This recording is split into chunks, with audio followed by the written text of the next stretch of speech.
Hola, ¿qué tal? Un saludo para todos y bienvenidos de vuelta a nuestro curso de cálculo vectorial. Como el título lo indica, hoy veremos integrales de superficie. En nuestro caso, en este caso, el dominio de integración es una superficie en R3 y nuestras funciones puede ser una función ya de tres variables o un campo sobre R3, un campo vectorial sobre R3. Entonces, haciendo un pequeño recorrido de los tipos de integrales que hemos calculado, en cálculo integral vimos integrales de una función real, en ese caso el dominio de integración es un intervalo a, b. Calculamos también integrales dobles, en ese caso el dominio de integración es una región en R2. Calculamos integrales triples, en ese caso el dominio de integración es un sólido en R3. Calculamos integrales de línea, en ese caso el dominio de integración es una curva, ya sea en R2 o en R3 o en Rn más generalmente. Y ahora en integrales de superficie, como dije al principio, vamos a calcular la integral de una función. En ese caso, el dominio de integración ya es una superficie en R3. Un ejemplo más claro de las aplicaciones de una integral de superficie es, digamos, tenemos un tubo, por ese tubo está pasando agua, que es un fluido, está pasando agua dentro de ese tubo en esta dirección, digámoslo así, y la integral de superficie nos ayuda a calcular la cantidad de volumen que está atravesando ese tubo en una sección transversal, digámoslo así, por unidad de tiempo, es decir, el flujo de ese fluido que en ese caso estoy diciendo que es el agua. Nuestra superficie en este caso puede ser la boca de este tubo, no es una superficie que obstaculice el movimiento del agua, simplemente una superficie imaginaria, pero la boca la podemos considerar como una superficie. Entonces, la integral nos permite calcular el flujo de agua que está atravesando o saliendo de ese tubo por unidad de tiempo. Esa es una de las aplicaciones más claras que tenemos para integrales de superficies. Entonces, ¿qué es lo que veremos en el video de hoy? Hoy vamos a ver algunos ejemplos de parametrización de superficies. Entonces, así como para calcular una integral de línea a lo largo de una trayectoria C, necesitamos una parametrización de esa trayectoria. Para calcular una integral en una superficie es necesario también parametrizar esa superficie, pues tenemos que reconocer cómo está formada esa superficie.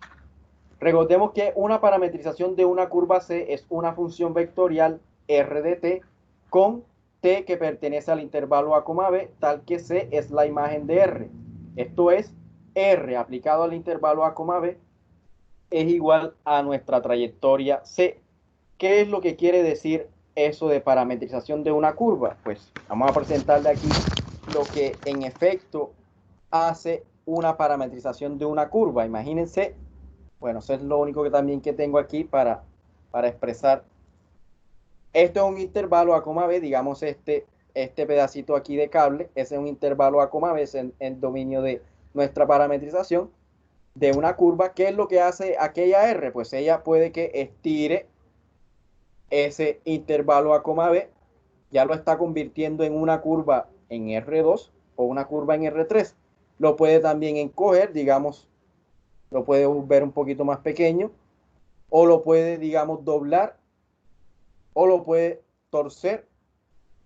Eso es lo que está haciendo la parametrización de una curva. Ella transforma el intervalo a, b en una curva, ya sea en R2 o en R3. ¿Cómo? Ella la puede estirar, la puede encoger, la puede doblar, etcétera, etcétera. Eso es ese es el trabajo que está haciendo una parametrización de una curva, ya sea en R2 o en R3.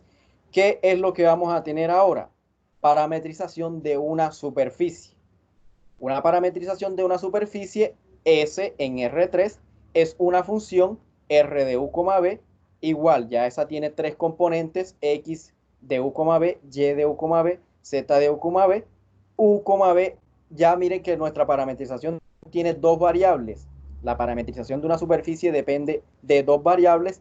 La parametrización de una trayectoria o de una curva solamente necesita de una variable.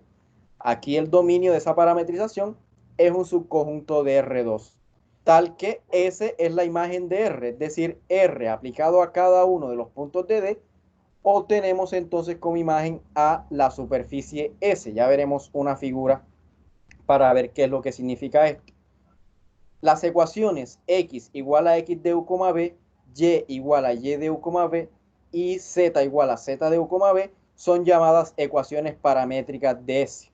Entonces aquí tenemos la definición de una parametrización de una superficie.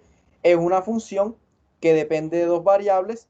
La imagen tiene tres componentes y la imagen de esa parametrización es nuestra superficie S. Miremoslo aquí con esta imagen. ¿Qué es lo que está haciendo la parametrización R? Ella toma aquí cada punto del dominio D, un punto U, B, lo lleva a nuestra superficie S, R de U, B. Digamos, otro puntico por aquí, la parametrización R lo lleva a un puntico por acá, R toma un puntico por aquí, lo lleva a otro por acá y así sucesivamente con cada uno de los puntos de D lo lleva a nuestra superficie S y S es obtenida así de esa forma, es decir, cualquier puntico que esté por aquí va a existir uno acá en D, tal que cuando yo le aplique R a ese de acá, vamos a obtener este de aquí en nuestra superficie. Entonces les explico qué es lo que está haciendo aquella parametrización R para el caso de una superficie. Digamos que este es nuestro dominio D. Este es nuestro dominio D. Miren que es un subconjunto de R2, viéndolo, supongamos que es completamente plano, que aquí pues no es que nos dé eso, pero pues es un subconjunto de R2.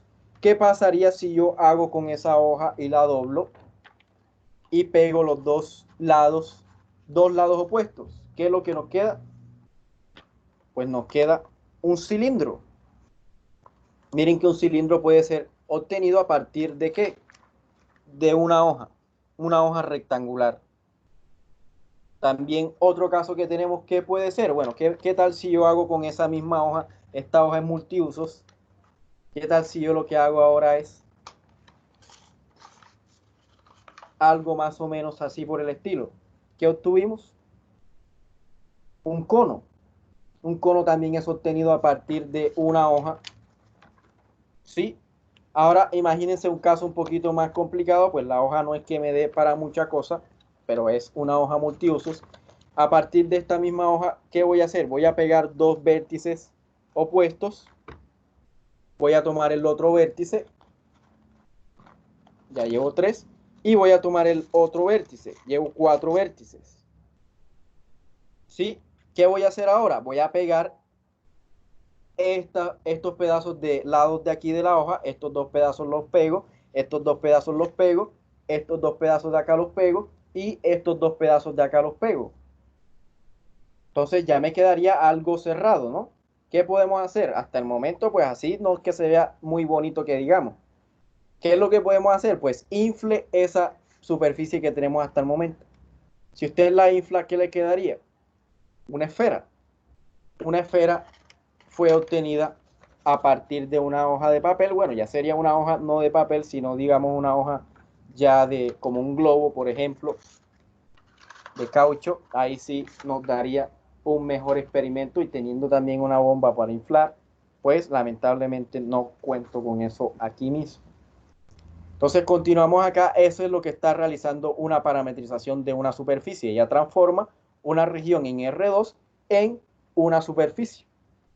Yo aquí coloqué esto una esfera, pues no necesariamente va a ser una esfera, puede ser un cilindro, puede ser muchísimas otras superficies.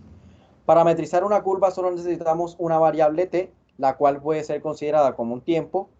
Ya para parametrizar una superficie necesitamos dos variables u y b, como lo mostramos en la definición anterior. Si R de u, b con u, b en D es una parametrización de la superficie S, entonces R transforma la región D en la superficie S, como lo acabé de mencionar. Todos los puntos de S son obtenidos al darle valores a los puntos u, b en D y evaluando R de u, b. En el siguiente ejemplo veremos una parametrización de la esfera. Recordemos que para localizar un punto en la superficie de la Tierra son suficientes dos cantidades. ¿Cuáles son esas dos cantidades? Latitud y longitud. Para localizar un punto en la esfera tridimensional también son suficientes conocer dos cantidades, phi y teta, las cuales en realidad las definimos cuando vimos la parte de coordenadas esféricas. Phi y teta fueron definidas en aquella ocasión. Aquí las vamos a recordar cómo son obtenidas. Bueno, entonces, ejemplo, parametrización de la esfera. Sea S la esfera de radio A mayor que 0 con centro en el origen, es decir, la esfera de ecuación x al cuadrado más y al cuadrado más z al cuadrado igual a al cuadrado. Miren aquí la esfera. Esa es la esfera que queremos parametrizar, una esfera de radio A. Recordemos quién es teta. Si tenemos un punto x, y, z aquí, proyecte ese punto en el plano XY, simplemente haciendo Z igual a 0, nos daría este punto aquí en el plano XY. El ángulo que está formando ese punto con el semieje X positivo, es decir, la parte positiva del eje X, este de aquí, ese ángulo lo llamamos teta. Ese ángulo es llamado teta. Y el ángulo que forma el punto XYZ con la parte positiva del eje Z, mírenlo aquí, ese ángulo lo llamamos phi. Entonces aquí están definidos esas dos cantidades. Ahorita vamos a ver entonces cómo obtenemos la parametrización. Dado cualquier punto x, y, z en la esfera, sea phi el ángulo entre tal punto y el semieje z positivo con phi entre 0 y pi. Es decir, solo considerando media vuelta. Ahorita les explico el porqué de 0 hasta pi nada más. Sea ahora teta el ángulo formado entre la proyección del punto XYZ en el plano XY y el semieje X positivo con teta entre 0 y 2pi, como lo acabamos de ver en la figura. Consideremos entonces las ecuaciones paramétricas x igual a seno de phi, coseno de teta, y igual a seno de phi, seno de teta, z igual a coseno de phi, con phi entre 0 y pi y teta entre 0 y 2pi. Les recuerdo, estas parametrizaciones o estas ecuaciones paramétricas los obtuvimos cuando vimos coordenadas esféricas. Estas son las mismas que vimos en coordenadas esféricas. En este caso, miren que como A es fijo, el radio es fijo, lo estoy dejando aquí constante. En aquel caso de coordenadas esféricas, les recomiendo que recuerden esa parte o que miren nuevamente esos videos. Coordenadas esféricas, cuando estábamos viendo integrales triples, cómo obtuvimos estas ecuaciones de aquí. Allá mostramos cómo obtuvimos estas tres ecuaciones de aquí. Entonces, todo punto x, y, z en la esfera puede ser escrito de la forma como aparece en las ecuaciones paramétricas anteriores, en estas que están aquí. La parametrización de la esfera de radio A, entonces, es la función r de phi teta igual a seno de phi, coseno de teta, a seno de phi, seno de teta, a coseno de phi, donde phi, teta pertenece a esta región 0, pi, producto 0,2 pi. Phi está entre 0 y pi, teta está entre 0 y 2pi.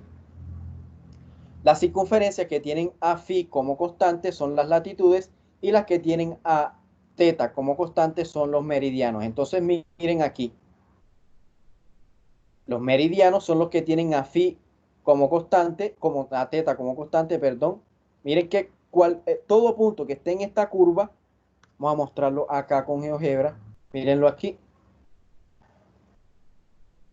Todo punto, miren que si yo roto aquí, todo punto que se encuentre en esta curva, miren lo que es el ángulo que está formando la proyección de ese punto con la parte positiva del eje X, que es esta parte roja de aquí. Miren, vamos a rotarlo aquí así. Todo punto que se encuentre en esta curva tiene el mismo ángulo teta. Eso sería un meridiano. Los puntos que conforman esta curva de aquí, miren que todos los puntos en esta curva, la proyección de esos puntos en el plano XY forman el mismo ángulo teta. En este caso, los puntos que están aquí, el ángulo es constante. Este ángulo teta. Vamos ahora con el ángulo phi. Miren que ahora este teta yo puedo dar la vuelta completa porque el teta comienza desde aquí. Lo comenzamos a medir. El 0 es la parte positiva del eje X. Y desde aquí yo puedo dar la vuelta completa hasta 2pi. Teta sí va variando entre 0 y 2pi. Ahora, vamos con phi. Phi, miren que es el ángulo que está formando el punto con la parte positiva del eje Z.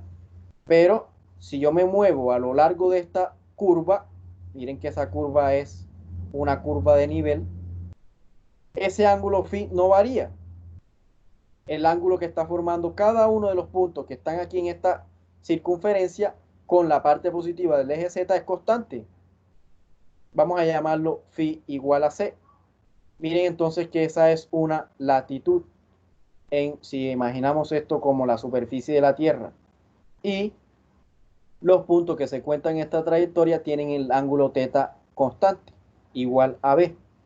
Ya miren que para este phi, si yo comienzo a bajar esta misma trayectoria, la coloco más abajo, nada más necesitaremos phi variando entre 0 y pi. No necesitamos una vuelta completa, sino solamente media vuelta desde 0 hasta pi.